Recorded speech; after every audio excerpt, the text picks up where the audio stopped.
हरे कृष्ण। प्रथम अध्याय श्लोक 13। श्लोक पहले संस्कृत, हिंदी, इंग्लिश और बंगाली में है। ततः शंखश्च भैरश्च पवनगः गोमुखः सह सैभव्य हन्यन्त्य स शब्दस्तुमुलो भवतः।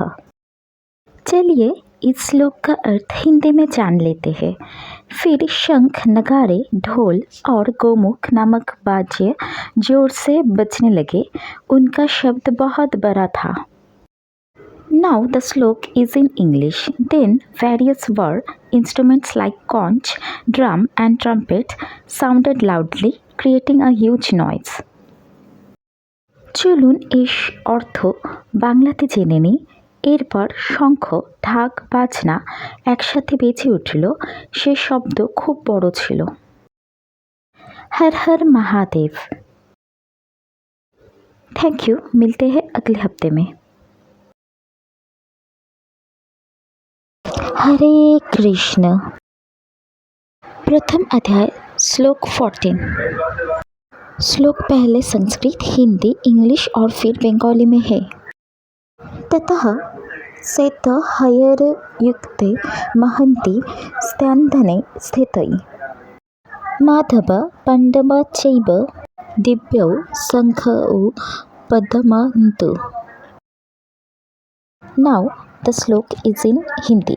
इसके बाद सफेद घोड़े के विशाल रथ पर बैठे हुए माधव और पांडुपुत्र अर्जुन ने अपने अपने दिव्य शंख बजाए। Now the slok is in English. Then, seated in the chariot attached with white horses, Madhava and the son of Pandu Arjun blew their divine conches before the Kurukshetra war starts. শ্লোক को Bengali में भी जान लेते हैं। তারপরে সাদা ঘোড়ার সাথে বিশাল রথে বসে মাধব ও পাণ্ডুপুত্র অর্জুন তাদের দিব্য শঙ্খধ্বনি করে কুরুক্ষেত্রের যুদ্ধ আরম্ভ করল। हर हर महादेव।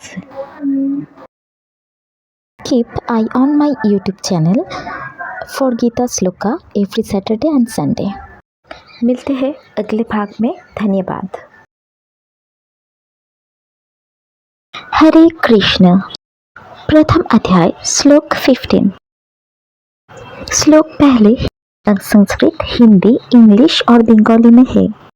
पांचजन्य ऋषिकेश, देवदत्त, धनंजय, पौंद्रौ, धौम्यौ, महाशंखम, भीमकर्मा, विकोदर।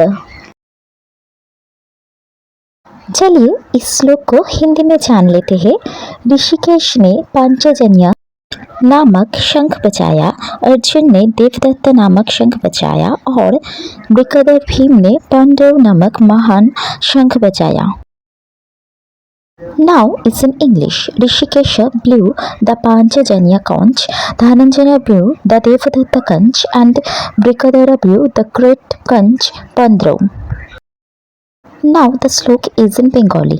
Rishikesh পাঞ্চজন্য শঙ্খ বাজালেন, ধনঞ্জয় দেবদত্ত শঙ্খ বাজালেন আর বৃকোদর ভীম পন্ড্রও শঙ্খ বাজালেন।